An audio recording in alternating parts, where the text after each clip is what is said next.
ஒரு மலைக்காடு அருகே இருந்த ஒரு கிராமத்தில் குட்டி குரங்கு சிம்பு வாழ்ந்தது. சிம்பு ரொம்பவே ஆர்வமுள்ள கியூட்டான குட்டி குரங்கு.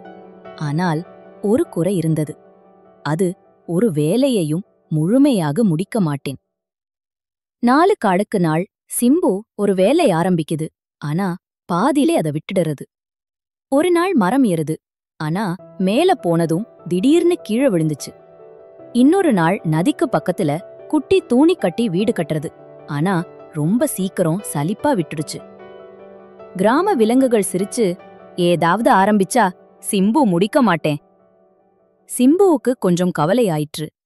ஒரு நாள் அது ஒரு பழைய மூதாட்டி குரங்கிட போனது. மூதாட்டி சொன்னாங்க, ஒரே வேலைய 10 முறை ஆரம்பிக்காத. ஒரு வேலைய ஒரு முறை நல்லா முடிக்க பழகு. அதுவே வெற்றிக்கே வழி. அப்போதான் சிம்பு நினைச்சுச்சு, இதுதான் எனக்கு புரிந்த பெரிய பாடம்.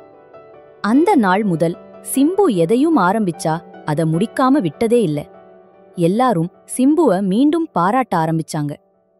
கதையின் நீதி: முடிக்காத முயற்சி வெற்றிக்கு வழியல்ல. ஒன்றை நன்கு செய்து முடிப்பது பலவற்றை ஆரம்பிப்பதைக் காட்டிலும் சிறந்தது.